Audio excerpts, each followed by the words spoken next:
हाँ जी बच्चों, तो लास्ट क्लास में हम लोगों ने एटम न्यूक्लियाई के क्वेश्चन नंबर 19 तक कंप्लीट कर लिया था। उम्मीद है आपने वो क्लास देखी है। अगर आपसे वो क्लास मिस हुई है तो पहले ये क्लास कंप्लीट कर लीजिए। एटम्स के मोस्टली न्यूमेरिकल्स हो गए थे यहाँ पे एमसीक्यूज। न्यूक्लियर का पहला क्वेश्चन हमने लास्ट क्लास में किया था, ये उसी की कॉन्टिन्यूटी की क्लास है। इसके बाद भी हम लोग 2023 के और 2022 के जो कुछ एमसीक्यूज ऑलरेडी एग्जाम में आए हुए हैं वो भी डिस्कस करेंगे। तो शुरू करते हैं आज की क्लास।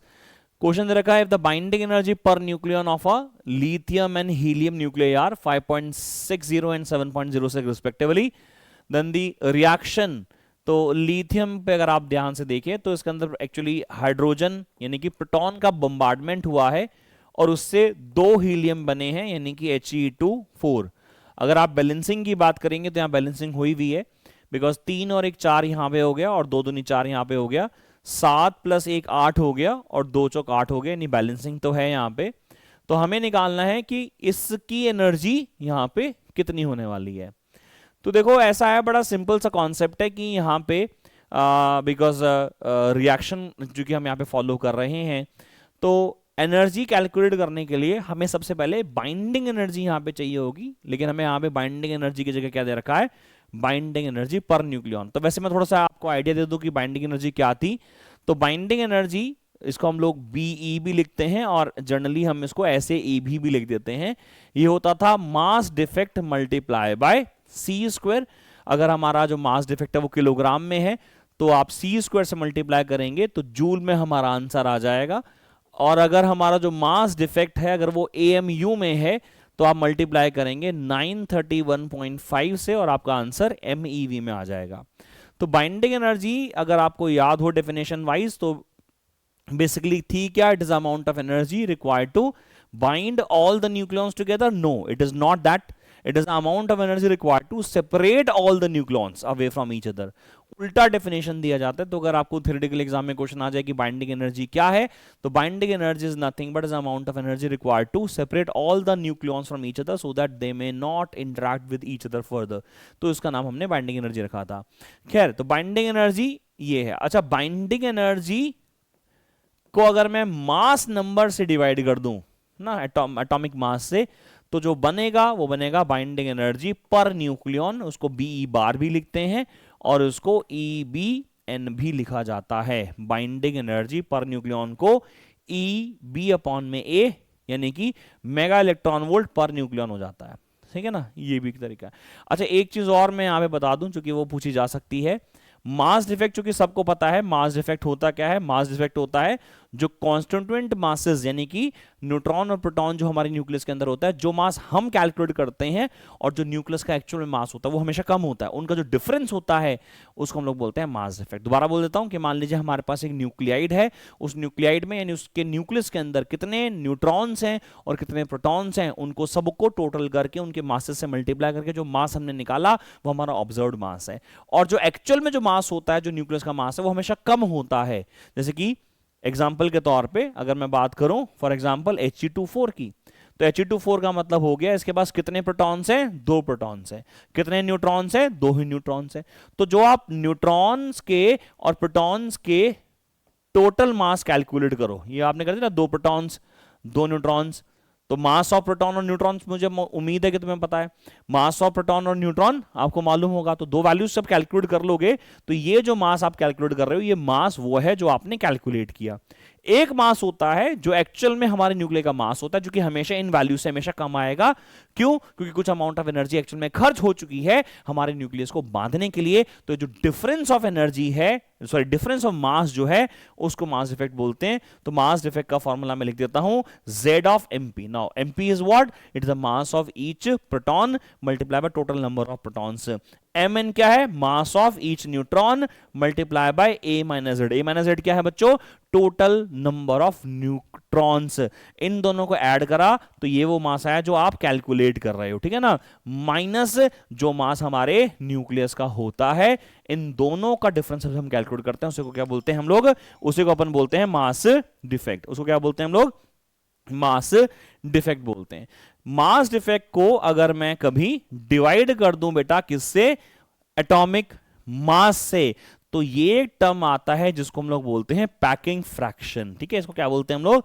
Packing fraction. वैसे अगर आप लोगों ने मेरे से सीबीएसई पढ़ा है तो वहां पे आपके बुकलेट में पैकिंग फ्रैक्शन का जिक्र हुआ हुआ है, पर चलो याद रखिएगा। फिर इस क्वेश्चन को यहाँ पे खत्म करते हैं बच्चों। इस क्वेश्चन में क्या लिखा है? इस क्वेश्चन में यहाँ पे बोला गया है, इस क्वेश्चन में यहाँ पे क्या बोला गया है? इस क्वेश्चन में बोला गया है कि हमें प्रोटॉन की यहाँ पे एनर्जी कैलकुलेट करनी है। तो ये क्वेश्चन आपके सामने, मैं 1 मिनट का आपको पॉज दे रहा हूं, प्लीज आप इसको एक बार अपने आप सॉल्व करके देखिए।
चलिए जी, तो उम्मीद है कि आपने क्वेश्चन अपने आप ट्राई किया होगा और मुझे उम्मीद है कि आप लोगों ने इसका आंसर भी निकाल लिया होगा।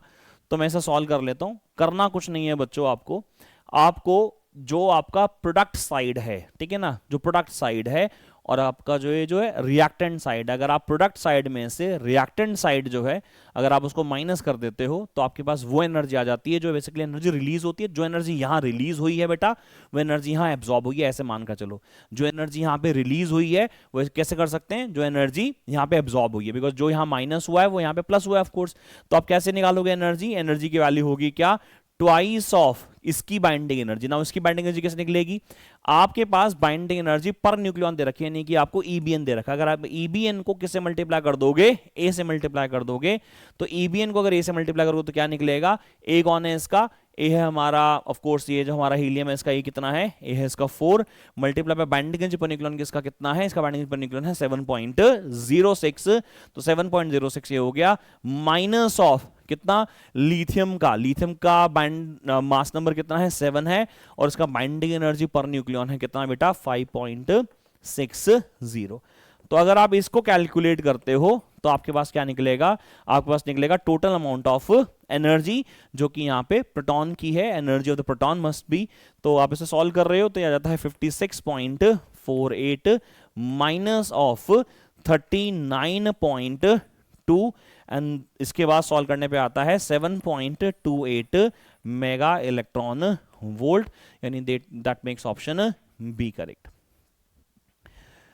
अगला जो क्वेश्चन बच्चों यहां पे आ रहा है बड़ा ही सिंपल सा सवाल है। इसमें लिखा है the binding energy per nucleus for a nucleon of deuteron and helium are कितना? Are 1.1 mega electron volt and 7 mega electron volt. The energy released when 2 deuteron fuse to form helium. अब देखो reaction समझो बेटा, बिल्कुल same इसी प्रकार का question है। H12 क्या बना यहां से? हीलियम He2 4 ये बन गया। H12 क्या बन गया? ये हीलियम He2 4 हो गया। हमें बोला गया एनर्जी रिलीज्ड व्हेन 2 ड्यूट्रॉन, यहां पे कितनी एनर्जी बाहर निकलेगी, है ना, कितनी एनर्जी यहां पे बाहर निकलेगी, हमें वो कैलकुलेट करना है। तो एनर्जी रिलीज, जैसे कि मैंने आपको फॉर्मूला बताया था, सिंपल क्या होगा? एनर्जी रिलीज का फॉर्मूला होगा जो इसकी एनर्जी है रिएक्टेंट साइड की, फिर उसको जो प्रोडक्ट साइड है उसको आप माइनस कर दीजिए। अब एनर्जी कैसे निकालोगे? क्या दे रखा है हमें? बाइंडिंग एनर्जी पर न्यूक्लियस दे रखा है, यानी पर न्यूक्लियन दे रखा है। तो एनर्जी रिलीज का फॉर्मूला क्या बनेगा? Energy released is equals to, तो इसका कितना है? यह है 4 और हीलियम की बाइंडिंग एनर्जी पर न्यूक्लियन कितनी है? हीलियम की है बेटा 7 माइनस ऑफ ये 2 हैं तो पहले 2 से मल्टीप्लाई कर लो। कितने न्यूक्लियॉन्स हैं इसके पास? 2 मल्टीप्लाई बाय ये है 1.1, तो ये हो जाता है 7 चौक 28 माइनस ये हो जाता है 4.4। तो इसको मैं सॉल्व कर लेता हूं। इसका आंसर आ जाता है 23.6 mega electron volt. That makes option C correct. अगला क्वेश्चन आप जो स्क्रीन पे देख रहे हैं बच्चे, 2020 का क्वेश्चन है और बहुत इजी सा सवाल है। फटाफट क्वेश्चन को सॉल्व करते हैं। इसमें लिखा है which of the following statement is not correct according to Rutherford model. Rutherford के अकॉर्डिंगली कौन सी स्टेटमेंट सही नहीं है। रदरफोर्ड ने बता दिया था कि most of the space inside the is empty, तो ये ट्रू तो है, तो नॉट करेक्ट तो नहीं है, मतलब ये आंसर का ऑप्शन नहीं है, ये सही बात बोल रहा है। हमें पूछ रहा बताया नॉट करेक्ट, हमें बोला है कि बोलो गलत कौन सा है, हमें वो बताना है, तो ऑफ कोर्स ये तो सही है। The electrons revolve around nucleus under the influence of coulombic force of attraction. True, हाँ साहब ट्रू है, बिल्कुल सही है। Most part of the mass of the atom and its positive charge are concentrated at the centre. हाँ यार ये भी सही है।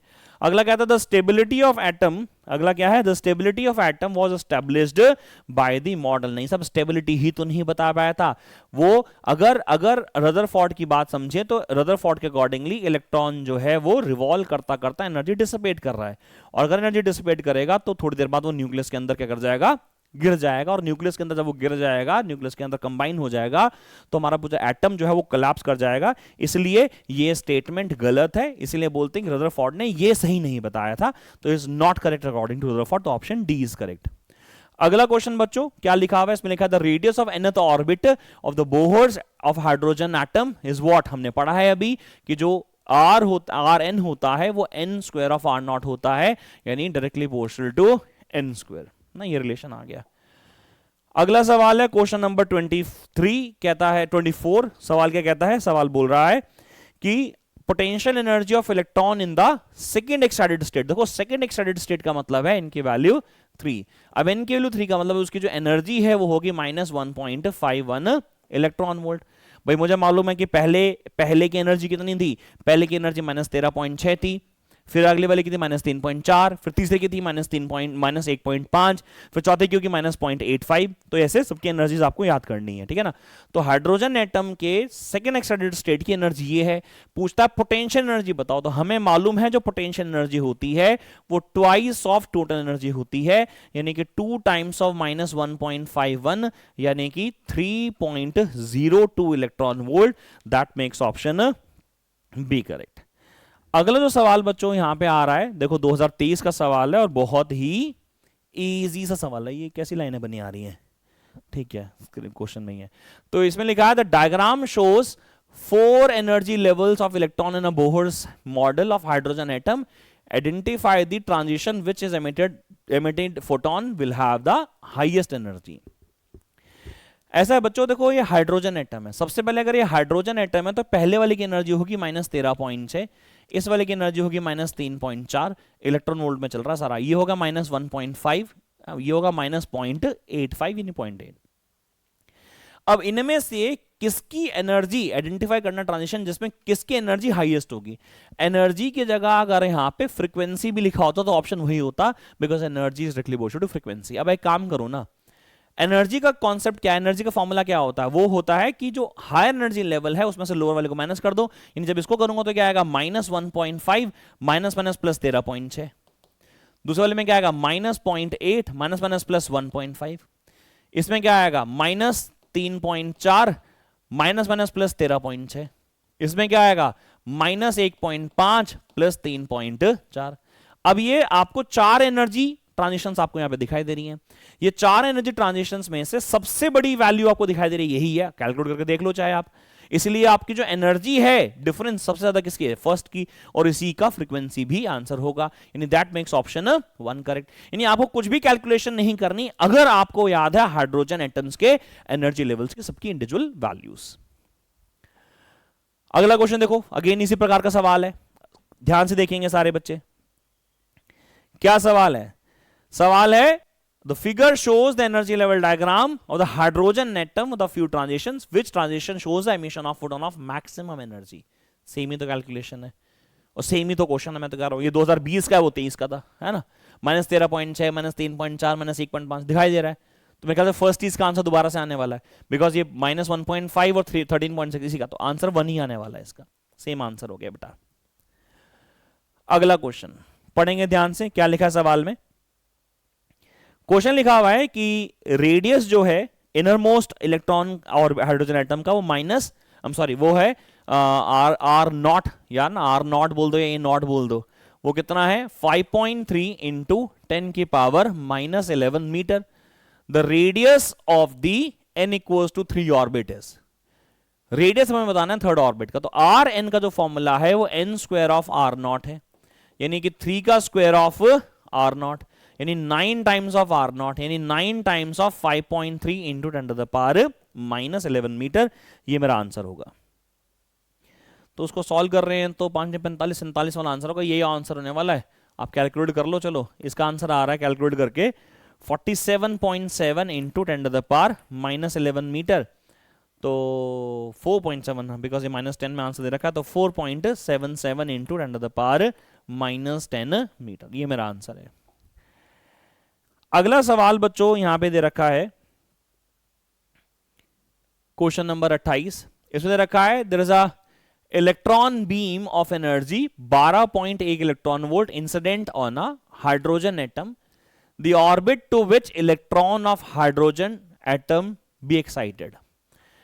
अच्छा ऐसा है, जब भी हाइड्रोजन एटम पे आपको बोला जाएगा कि आपने रेडिएशन फेंकी 12.1 इलेक्ट्रॉन वोल्ट की, तो आपको इनर मोस्ट इलेक्ट्रॉन की बात करनी है। मतलब आपका जो इलेक्ट्रॉन है वो इनर मोस्ट ऑर्बिट में है, यानी कि उसके पास -13.6 इलेक्ट्रॉन वोल्ट की एनर्जी है, यानी कि वो फर्स्ट ऑर्बिट की बात कर रहा है। पहले इस चीज को समझिए, जब भी इलेक्ट्रॉन की बात की जाएगी कि वो कौन से इलेक्ट्रॉन को एक्साइट करेगा, भैया ये फोटोन आया ऊपर से, फोटोन आके कितनी एनर्जी लेके आ रहा है, फोटोन 12.1 इलेक्ट्रॉन वोल्ट की एनर्जी लेके आ रहा है फोटोन। जब इलेक्ट्रॉन एक्साइट होकर ऊपर जाएगा तो कौन से एनर्जी लेवल का इलेक्ट्रॉन जाएगा, जवाब है जो लोअर मोस्ट एनर्जी ऑर्बिट है वो उसका जाएगा, नहीं -13.6 का जाएगा। अब एक्साइट होकर ऊपर जाएगा। अब सवाल है कि सब कहां तक जाएगा, तो इनका डिफरेंस ऑफ एनर्जी निकाल लो। -13.6 में अगर 12.1 ऐड भी हो गया, -13.6 में अगर 12.1 ऐड हो गया तो कितना हो गया, -13.6 प्लस 12.1, तो अगर मतलब माइनस ही कर रहे हैं तो 12.1 माइनस हुआ तो कितना आ गया 1.5 माइनस का, यानी कि अगर ये एनर्जी एब्जॉर्ब करेगा ये इलेक्ट्रॉन तो उसकी जो एनर्जी है वो -1.5 हो जाएगी, और -1.5 जो है बेटा थर्ड ऑर्बिट की एनर्जी होती है, यानी हमारा इलेक्ट्रॉन जाके सेकंड में नहीं बैठेगा, वो थर्ड में जाके बैठ जाएगा। तो यानी कि वो ऑर्बिट जो इलेक्ट्रॉन का है वो कौन सा होगा, वो थर्ड ऑर्बिट होगा, यानी ऑप्शन कौन सा बनेगा, ऑप्शन बी इसका आंसर बनेगा।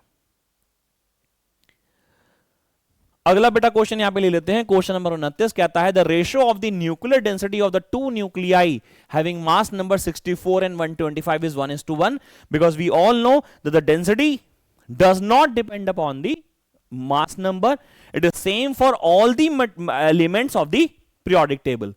आप 64 125 कह रहे हो, आप 230 वाला ले लो तो भी सेम ही होगी, हर किसी की सेम होती है। ओके, ये जो क्वेश्चन आपको दे रखा है क्वेश्चन नंबर 30, ये पैसेज बेस्ड क्वेश्चन है, पढ़ लेते हैं क्या लिखा हुआ है। ऑल्दो मैं आपको पहले ही बता चुका हूं केस बेस्ड स्टडी का सवाल जब भी आएगा ना, तो बस उससे पढ़कर ये देख लेना कि ये जो क्वेश्चन है ये किस पे बेस्ड है, भाई ये टॉपिक किस पे बेस्ड है, बस इतना समझ लेना। तो सवाल क्या लिखा हुआ है, सवाल है बेटा इसमें कि in a Rutherford nuclear model of a hydrogen in an atom, the entire positive charge and the most of the mass of the atom is concentrated at the nucleus. The electrons move in an orbit around the nucleus. The nucleus is made of protons and the neutrons. Because of the nucleus is extremely small as compared to the atom, most of the atom is empty space. The protons and the neutrons are held together in the nucleus by very strong nuclear force. हमें इन सवालों के एक एक करके हम यहाँ पे जवाब ढूंढने हैं। तो पूरा एटॉमिक स्ट्रक्चर का जवाब यहाँ पे, पूरा एटॉमिक स्ट्रक्चर की बात यहाँ पे हो रखी है, न्यूक्लियर की भी यहाँ पे बात हो रखी है, तो मिला जुला के एटम न्यूक्लियर दोनों का कंबाइंड क्वेश्चन है।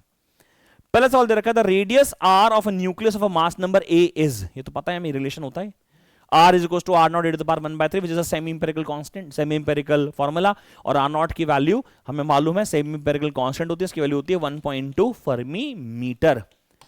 तो पहला का ये जो सवाल है 30वें का पहला, इसका आंसर हो जाएगा ऑप्शन बी।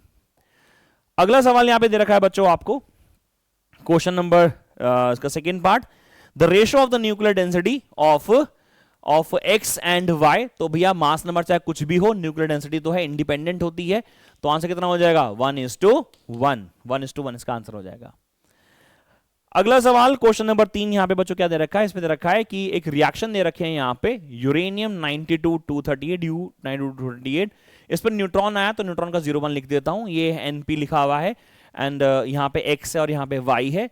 उसके बाद ये इलेक्ट्रॉन है, बेसिकली ये है तो beta particle, so let me right this beta -0 1 plus उसके बाद ये निकला हुआ है बच्चों एंटी न्यूट्रिनो प्लस फिर निकली है एनर्जी। तो ये रिएक्शन है पूरी। आपको एग्जाम में जो रिएक्शन है उसमें ऐसा लिखा हुआ नहीं होगा तो मैं पूरा लिख लेता हूं। अब सॉडी-फजान रूल के हिसाब से जितना एटॉमिक नंबर मास नंबर यहां उतना एटॉमिक नंबर मास नंबर यहां होगा। तो अगर ये 238 है, ये 1 है, तो टोटल सम होके कितना हो गया 239। अब यहां पे ये 0 है और तो कुछ है नहीं, तो यानी ये कितना होना चाहिए 239 होना चाहिए, यानी ये वाला और ये वाला आंसर में से कोई ऑप्शन एक होने वाला है।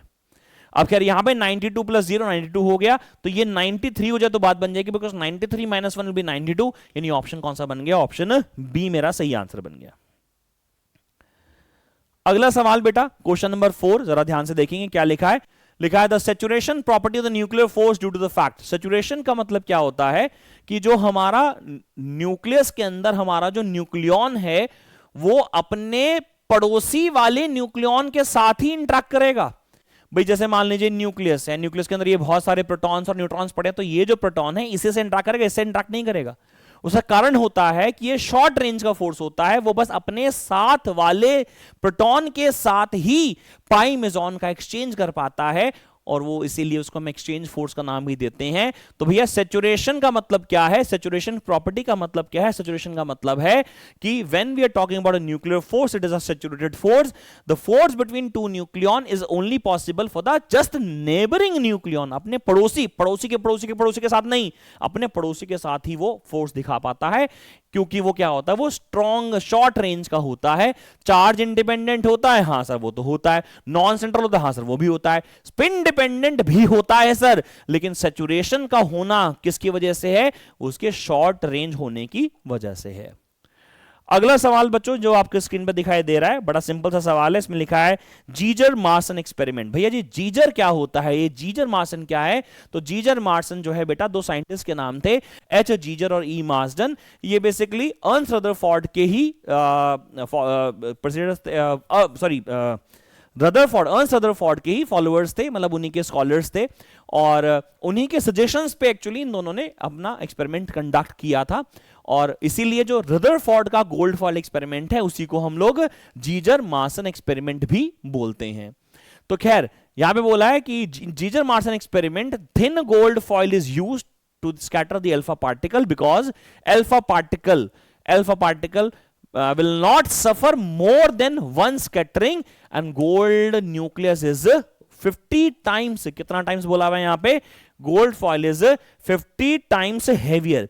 Now gold foil is approximately 50 times, because आपको याद होगा कि जो AU है यानी कि गोल्ड है, उसका जो एटॉमिक मास है वो 197 होता है, और हमारा जो अल्फा पार्टिकल है यानी कि हीलियम है He2 तो लगभग इसका 50 गुना यानी 200 होता है। तो ठीक ही तो लिखा है, तो इट इज 50 टाइम्स हेवियर। और ये सही है कि जो हमारा स्कैटरिंग है वो एक will not suffer more than one scattering का मतलब है कि मान लीजिए कि हमारा जो अल्फा पार्टिकल है वो एक ही बार स्कैटर करेगा, not in the same line, वो अल्फा पार्टिकल जाएगा एक ही बार स्कैटर करेगा। More than one scattering possible नहीं कि बार बार स्कैटर होता हुआ जाए, वो एक बार स्कैटर करेगा। और फिर अगर आपको याद हो कि गोल्ड फॉइल के पीछे यहां पे एक ZnS की जिंक सल्फाइड की स्किन रखी होती थी और स्पेस क्लिंटेशन प्रोड्यूस होता था, जिसको हम एक मूविंग माइक्रोस्कोप से ऑब्जर्व करते थे। तो ठीक है जी साहब कि इट इज 50 टाइम्स, तो हाँ बिल्कुल सही बात है। 25 टाइम्स हेवियर, तो गलत ही हो जाएंगे दोनों option of course. Will suffer only one scattering, तो ये सही आंसर है, ये गलत है, ऑप्शन ए सही है इसका।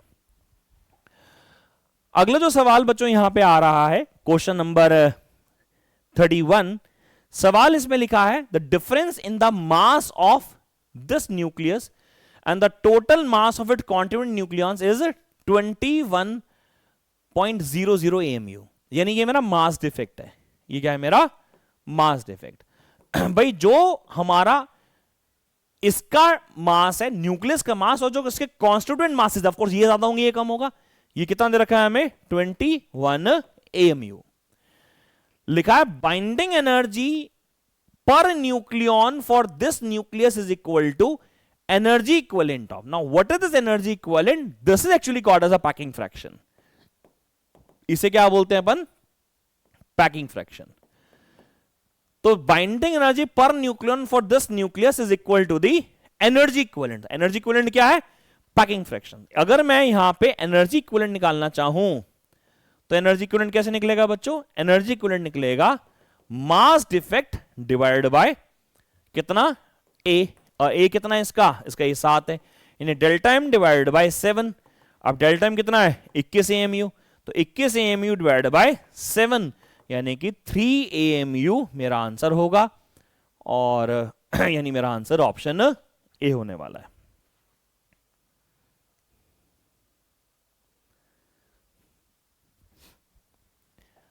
क्वेश्चन नंबर 32 बच्चों यहां पे जो लिखा है ये कहता है कि when 2 nuclei A less than 10, जैसे वो एग्जांपल नहीं लेते थे बाइंडिंग एनर्जी कर्व बनाते हुए कि मान लीजिए 2 ड्यूट्रॉन जो है अगर आपस में कंबाइन हो जाएं फॉर एग्जांपल, तो जब 2 ड्यूट्रॉन कंबाइन होते हैं तो वो हीलियम बनाते हैं। तो जब 2 ड्यूट्रॉन कंबाइन हुए तो हीलियम बनाया। अगर आपको बाइंडिंग एनर्जी कर्व बच्चों याद हो तो कर्व ऐसे हुआ करता था। तो अगर यहां पे H12 था, यहां पे हीलियम था, तो जब 2 हाइड्रोजन्स को यानी ड्यूट्रॉन्स को कंबाइन किया जाता है तो वो हीलियम बन जाता है, और उसका बाइंडिंग एनर्जी पर न्यूक्लियन जो है हीलियम का वो इससे ज्यादा होता है। यानी फ्यूज करने के बाद जो हमारा रिजल्टेंट न्यूक्लियर बनेगा उसका बाइंडिंग एनर्जी पर न्यूक्लियन ज्यादा हो रहा है, और अगर ये ज्यादा हो रहा है यानी कि बाइंडिंग एनर्जी पर न्यूक्लियन ज्यादा, तो स्टेबिलिटी आ रही है। तो यही ये बोला गया है कि अगर ये फ्यूज किए गए to form a heavier nuclei तो binding energy per nucleon increases. हाँ बिल्कुल सही लिख रहा है, यही आंसर है। ये डिक्रीजेस, रिमेन सेम, टोटल नहीं, तो आंसर क्या आएगा? ऑप्शन ए सही आएगा। थ्योरी लेक्चर में इसकी ऑलरेडी हमने बात करी है। अगला सवाल लिखा है क्वेश्चन नंबर 33, ध्यान से पढ़ेंगे। इसमें लिखा है which of the following statement is not true? It is not true for the nuclear force. Nuclear force के लिए आपको न्यूक्लियर फोर्स पूरा पता होना चाहिए, मैंने लेक्चर में पढ़ा है आप लोगों को सीबीएसई में। क्या लिखा है? They are stronger than Coulomb force. True भाई, despite of a positive charge on a proton. आप समझो ना यार, ये हमारे पास न्यूक्लियस है, न्यूक्लियस के अंदर प्रोटॉन अंदर बैठे हुए। अब इन दोनों प्रोटॉन का इलेक्ट्रोस्टैटिक रिपल्शन होगा, हाँ सर होगा, लेकिन डिस्पाइट दैट फैक्ट कि इनके में रिपल्शन होने वाला है, electrostatic force very strong force, तब भी अंदर बैठे रहते हैं। क्यों बैठे रहते हैं? क्योंकि इनके बीच में पाई मेजॉन का एक्सचेंज चल रहा होता है, इनके बीच में न्यूक्लियर फोर्स लग रहा होता है, यानी कि न्यूक्लियर फोर्स हमारे इलेक्ट्रोस्टैटिक फोर्स से भी ज्यादा है। तो सवाल सर कितना ज्यादा हो सकता है? तो सर ये 10 टू द पावर 2 टाइम्स ज्यादा होता है, यानी ये 100 गुना ज्यादा होता है। तो एक रेशियो शायद आपने याद भी की होगी कि जो न्यूक्लियर फोर्स है, इलेक्ट्रोस्टैटिक फोर्स है, जो ग्रेविटेशनल फोर्स है, उसकी रेशियो होती है 10 to the power 38 is to 10 to the power 36 is to 1। यानी कि हमारा जो न्यूक्लियर फोर्स है it is said to be the strongest force of attraction that exist in the universe. Superlative term इस्तेमाल कर रहा हूं, स्ट्रॉन्गेस्ट की बात कर रहा हूं, ठीक है? तो ट्रू है।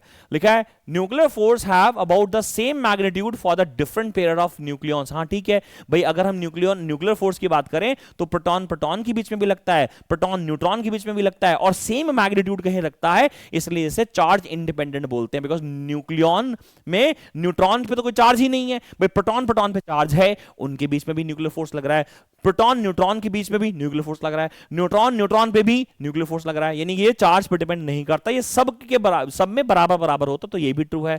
फिर एक लिखा हुआ है they saturate as a separation between 2 nucleons increases. हाँ ठीक है भाई, कि उनके बीच में जो फोर्स होता है वो सैचुरेट हो जाता है, यानी कि वो खत्म होना शुरू हो जाता है, वो कांस्टेंट हो जाता है अगर उनके बीच का डिस्टेंस बढ़ता है। बिल्कुल ठीक है। ये जो लाइन है सब अगर देखो तो ये लाइन जो है गलत है। दे आर ऑलवेज अट्रैक्टिव, ऐसा नहीं होता। होता क्या है बच्चों, मुझे मालूम है प्रोटॉन के बीच में डिस्टेंस होता है बहुत ज्यादा कम। अगर 2 न्यूक्लियॉन 0.8 फर्मी मीटर, वैल्यू याद कर लो कितना, 0.8 फर्मी मीटर से कम डिस्टेंस पे आ जाएं तो इनके बीच में जो अट्रैक्शन है वो रिपल्शन में कन्वर्ट होना शुरू हो जाती है। क्यों? बिकॉज मान लीजिए 2 प्रोटॉन पास आ रहे हैं तो हो सकता है फ्यूज ना हो जाए, इसीलिए ताकि पूरा सिस्टम कोलैप्स ना कर जाए, एटम खत्म ना हो जाए, हमें बोला गया कि 0.8 फर्मी मीटर से कम डिस्टेंस के पास अगर हमारे 2 न्यूक्लियॉन्स आ गए तो इनके बीच में जो अट्रैक्शन है ना वो रिपल्शन में कन्वर्ट हो जाएगी, यानी कि ये हमारी सही स्टेटमेंट है, यानी कि गलत है इस हिसाब से। नहीं, ऑप्शन ये सही है, बिकॉज हमें बताना था नॉट ट्रू। तो आंसर क्या आ जाएगा ऑप्शन बच्चों? ऑप्शन सी यहां पे आ जाएगा।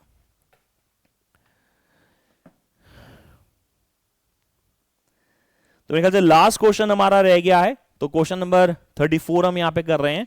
क्वेश्चन नंबर 34 कहता है कि विच of the following statement about nuclear force is not true. तो यही दोबारा से इस प्रकार का सवाल आ रहा है, हमें बताना है कि इनमें से कौन सा स्टेटमेंट ट्रू नहीं है। तो पहले लिखा था nuclear force between two nucleons falls rapidly to zero as the distance is more than the few femtometre. बिल्कुल ठीक बात है, because they are short range के फोर्स। ये कैसे हैं बेटा? शॉर्ट रेंज के फोर्स है। अगर न्यूक्लियॉन के बीच में डिस्टेंस ज्यादा बढ़ जाएगा तो ये हमारा जो न्यूक्लियर फोर्स है वो खत्म हो जाएगा। Nuclear force is weaker then Coulomb force. ये तो गलत है बेटा, ये तो फॉल्स है, यही तो सही है, यानी यही तो मेरा आंसर है बेटा। फिर भी आगे पढ़ लेते हैं। लेकिन the force is attractive for the distance larger than 0.8 fermi metre, हाँ, and repulsive if the separated by distance less than, हाँ, ये तो मैंने बताया मैं अभी आप लोगों को। अगला ये मतलब ये ट्रू है, ये सही स्टेटमेंट है, आंसर ये नहीं है, हमारा आंसर बी ही आने वाला है बेटा। The nuclear force between neutron neutron, proton neutron and proton proton approximately are same. बिल्कुल ठीक लिखा, यानी इसका ऑप्शन क्या बनता है? ऑप्शन बी ही बनता है। तो यहां हमारी एटम एंड न्यूक्लियाई के एमसीक्यू खत्म होते हैं।